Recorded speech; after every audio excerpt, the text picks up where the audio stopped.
Bismillahirrahmanirrahim. Assalamualaikum warahmatullahi wabarakatuh. Di pertemuan kali ini kita akan melanjutkan pembahasan materi kita di minggu sebelumnya, yaitu tentang berani hidup jujur. Nah, kalau di minggu sebelumnya itu kita membahas tentang syaja'ah, tentang keberanian. Nah, sekarang kita akan membahas tentang kejujuran. Pentingnya memiliki sifat jujur. Kita awali dulu dari dalilnya ya. Dalil pentingnya memiliki sifat jujur. Dalil yang pertama, alaikum bisidqi fa inna sidqa yahdi ilal birri wa innal birra yahdi ilal jannah.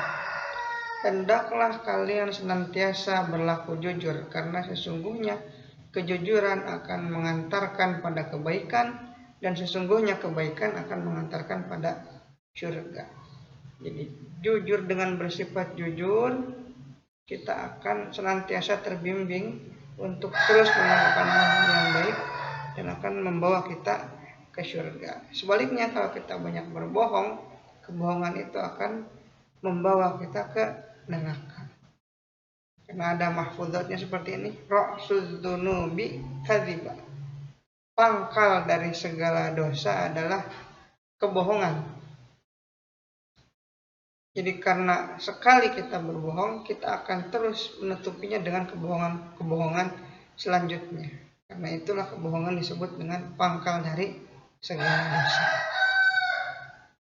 Dalil selanjutnya, ayatul munafiqina thalathun. Idza hadatsa kadzaba wa idza wa'ada akhlafa wa idza tumina khana.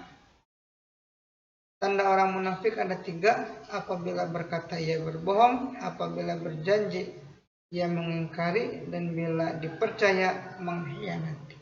Orang jujur tidak mungkin melakukan ketiga hal ini. Hadis riwayat Bukhari Muslim. Yang tadi hadis pertama itu hadis riwayat Muslim. Nah, ini dalil tentang pentingnya memiliki sifat jujur. Selanjutnya, macam-macam kejujuran. Jujur itu ada beberapa macamnya. Ada jujur dalam niat, kemudian ada jujur dalam perkataan, dan terakhir jujur dalam perbuatan. Jujur dalam niat dapat diartikan sebagai ketulusan dan ketepatan antara apa yang ditampakkan dan apa yang disembunyikan dalam rangka mendapat ridho Allah.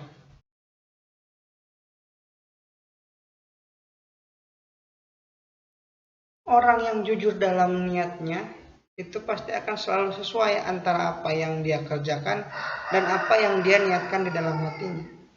Kalau dia sedang sholat, ya memang niatnya sholat. Kalau dia mengeluarkan zakat atau bersedekah, ya niatnya memang bersedekah.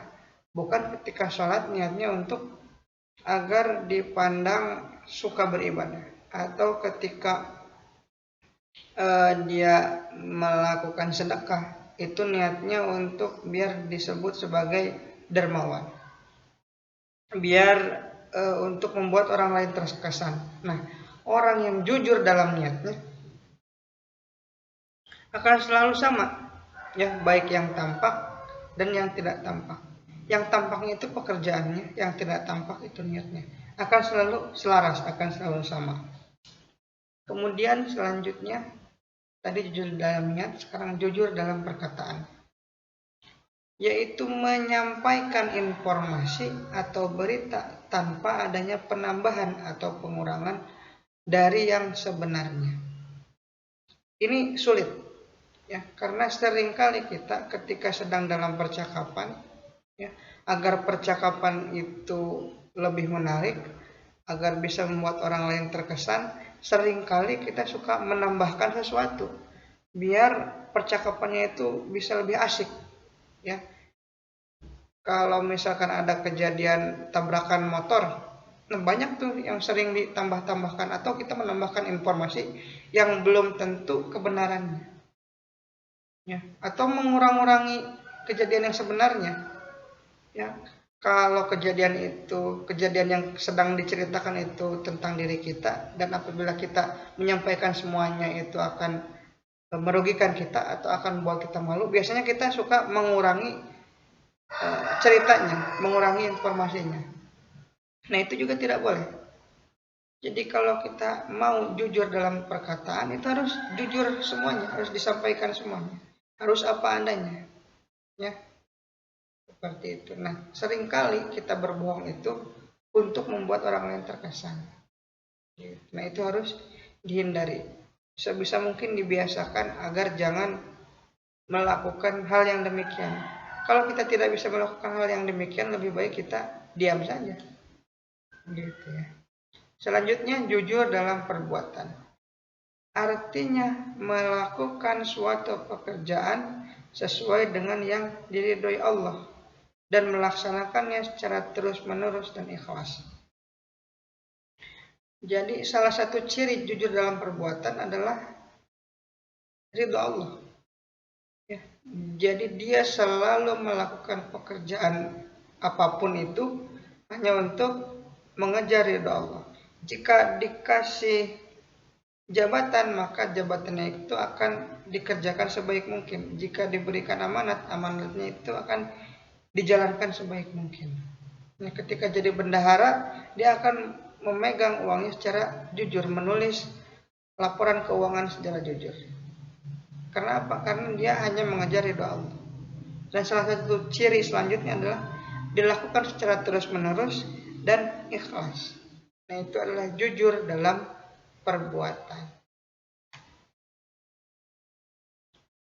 Selanjutnya, hikmah memiliki sifat jujur.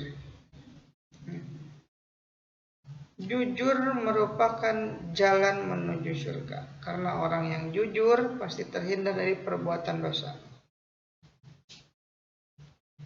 Kemudian hikmah selanjutnya adalah orang yang jujur akan mendapat derajat yang tinggi, baik di sisi Allah juga di hadapan manusia, tentu. Ya, kita saja pasti lebih suka orang yang jujur daripada orang yang banyak berbohong. Makanya jujur itu memiliki derajat yang tinggi baik di sisi Allah ataupun di hadapan manusia. Selanjutnya, mendapatkan pahala dan ampunan Allah. Nah, selain mendapatkan pahala, dengan melakukan kejujuran ini, baik dalam niat, jujur dalam perkataan, jujur dalam perbuatan, dengan bersikap jujur, bisa jadi itu adalah sebab kita diampuni dosa oleh Allah. Pasti sebagai manusia kita akan banyak memiliki dosa, banyak melakukan dosa. Nah, salah satunya untuk dapat menghapus, mengurangi dosa-dosa tersebut dengan bersifat jujur. Karena dengan berperilaku jujur itu bisa jadi sebab Allah, bisa jadi dengan sifat jujur itu bisa jadi Allah mengampuni dosa-dosa kita. Selanjutnya, terhindar dari sifat munafik. Tentu ya, jujur itu kebalikan dari sifat munafik. Maka orang yang jujur pasti dia tidak akan menjadi orang yang munafik. Orang yang jujur selanjutnya, hikmah selanjutnya, orang yang jujur akan mendapat ketenangan. Tentu saja karena orang yang jujur tidak ada yang ditutup-tutupi. Sebaliknya, orang yang banyak berdusta, dia akan dikejar-kejar oleh kebohongannya. Dia akan takut kalau kebohongannya itu terungkap. Jadi orang yang jujur akan lebih tenang hatinya. Selanjutnya, memiliki banyak teman dan mendapat kepercayaan dari orang lain. Tentu saja kita akan lebih senang bergaul dengan orang yang jujur. Kemudian hikmah selanjutnya adalah dekat dengan para nabi di surga. Ya.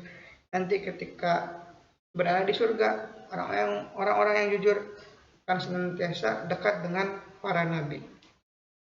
Makomnya itu dekat dengan para nabi. Itu hikmah memiliki sifat jujur. Oke. Pembahasan tentang berani sifat jujur kita telah selesai, ya.